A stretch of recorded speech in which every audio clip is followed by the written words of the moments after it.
नमस्कार दोस्तों, मैं सिद्धार्थ आप सभी का बहुत बहुत स्वागत करता हूँ। ज्ञानगंज एक ऐसा विषय है जिस पर दो तरह के मत हमेशा रहते हैं। एक तो वो लोग हैं जो कहते हैं कि ज्ञानगंज सत्य में है, वहाँ पर रहने वाले जो भैरव भैरवी परमहंस इत्यादि हैं ये सब सत्य में हैं और इन सभी के पास में अलग अलग प्रकार की सिद्धियाँ हैं। परंतु वहीं पर ही दूसरी ओर वो लोग हैं जो कहते हैं कि ज्ञानगंज नाम का कोई भी स्थान नहीं है, ये केवल मनगढ़ंत कहानियाँ हैं, काल्पनिक कहानियाँ हैं और इस पर विश्वास नहीं करना चाहिए। अब जो ये दूसरे प्रकार के जो लोग हैं जो संदेह करते हैं, इनके अपने अपने लॉजिक हैं, परंतु इसमें जो सर्वप्रथम जो बात कही जाती है, और ये हमारी भी चैनल पर ज्ञानगंज के जो वीडियोस है उस पर भी कितने ही लोगों ने अपने कमेंट्स में बताया है कि बल्कि ये पूछा भी है कि यदि ऐसा ही है, यदि ज्ञानगंज में रहने वाले जो सिद्ध हैं भैरव भैरवी हैं, यदि वे 500, 800, 1300 वर्षों के हैं, यदि महाअवतार बाबा स्वयं 2000 वर्षों से भी अधिक वर्षों के हैं, तो फिर इसका नाम ज्ञानगंज कैसे है? क्योंकि इसके नाम में तो उर्दू की भनक आ रही है। तो जो आज का ये विषय है दोस्तों, ये वीडियो है, ये इसी संदेह को दूर करने के लिए है। आप जब इस वीडियो को अंत तक सुनेंगे तब आपके मन से सभी प्रकार के जितने भी संदेह होंगे ये सब दूर हो जाएंगे। आपका विश्वास ज्ञानगंज में, ज्ञानगंज के सिद्धों पर और अधिक हो जाएगा। अब हम सीधी बात करते हैं कि ज्ञानगंज जो है ये नाम ऐसा क्यों पड़ा है, इसका आधार क्या है, इसका सत्य क्या है, इसकी प्राचीनता क्या है। तो सबसे पहली बात तो ये है कि ज्ञानगंज ये जो सिद्धाश्रम है, जो बताया जाता है कि ये तिब्बत के पास में स्थित है, ये बहुत पुराना है। पुराना से अर्थ हो गया कि ये हजारों वर्ष पुराना है, परंतु तब इसका जो नाम था वो था इंद्र भवन। जी हाँ, इसका नाम तब ज्ञानगंज नहीं था, इसका नाम तब था इंद्र भवन।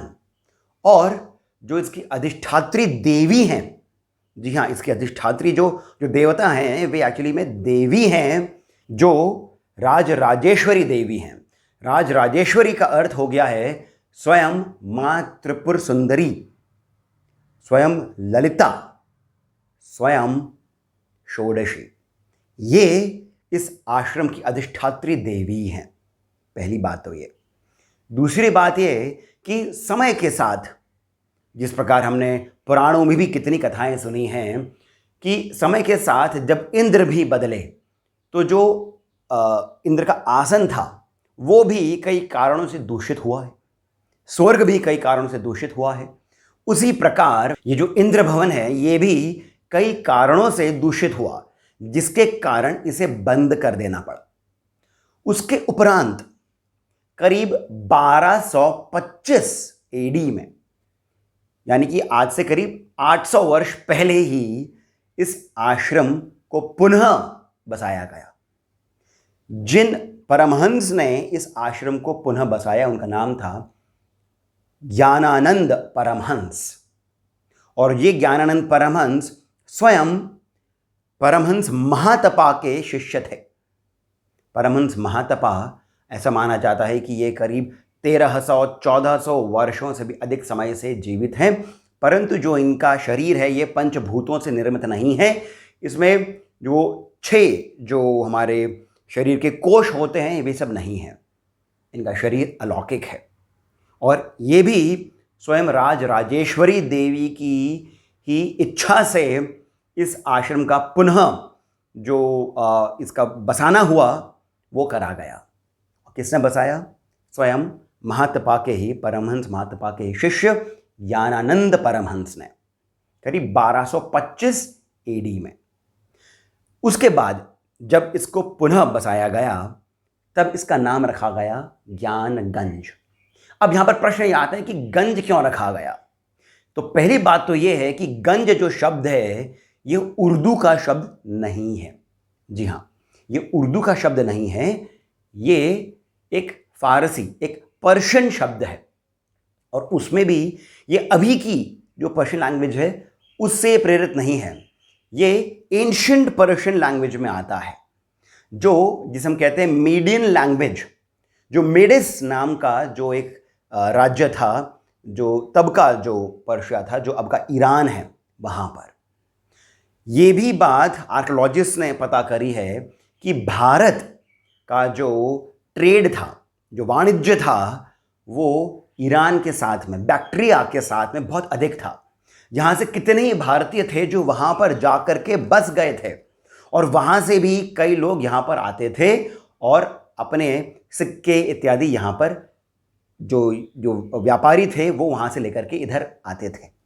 अर्थात जो लेन देन था, जो व्यापार था, बहुत अधिक था।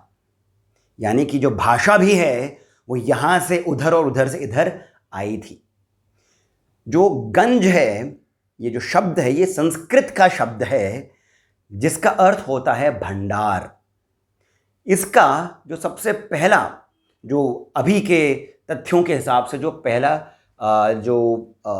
प्रयोग माना गया है, वो करीब 11वीं शताब्दी में सोमदत्त भट्ट या फिर सोमदेव भट्ट एक कवि थे। उन्होंने अपना एक ग्रंथ लिखा था, कथा सागर, इस तरह से एक ग्रंथ लिखा था।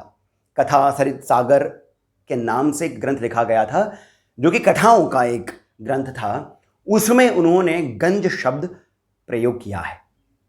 ये गंज शब्द कितने ही और तांत्रिक जो ग्रंथ हैं उसी समय के, उनमें पाया गया है। गंज का जो धातु है वो गजी से आया है, जिसका अर्थ होता है ध्वनि, और उसका जो प्रत्यय है वो है घनी। तो यहाँ पर हम देखेंगे जो गजी और घनी के साथ में जब जोड़ करके शब्द बना है वो गंज है।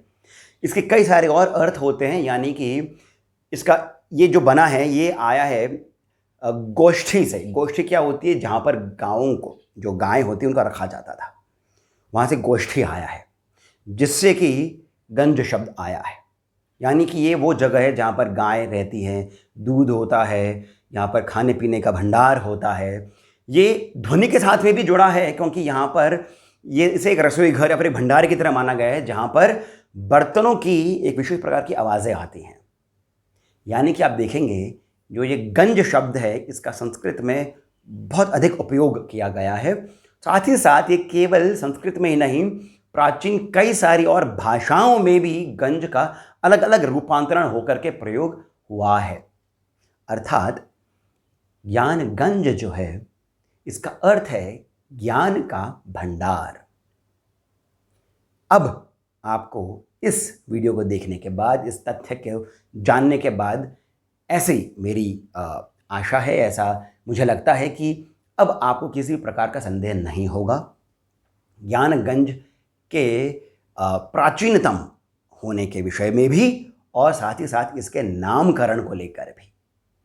हम अगले वीडियो में जो ज्ञानगंज से जुड़ा होगा, हम बात करेंगे कि ज्ञानगंज में जो रहने वाले जो जितने भी सिद्ध हैं या फिर परमहंस, उनके नाम क्या हैं, उनका कार्य क्या है, इत्यादि इत्यादि। ज्ञानगंज के बारे में आपको इस चैनल पर समय समय पर जानकारी मिलती रहती है। इसी कारण मैं आप सभी से निवेदन करता हूं कि कृपया करके इस वीडियो को आप लाइक अवश्य करें, शेयर जितना हो सके उतना अधिक करें, कमेंट करके मुझे बताएं कि आपको वीडियो कैसा लगा, जानकारी कैसी लगी, और साथ ही साथ कमेंट सेक्शन में ही जो पहला कमेंट पिंड है वहाँ से आप जानकारी निकाल करके हमें पेटीएम, जीपे इत्यादि के माध्यम से जितना अधिक हो सके उतना श्री सहयोग भी अवश्य करें।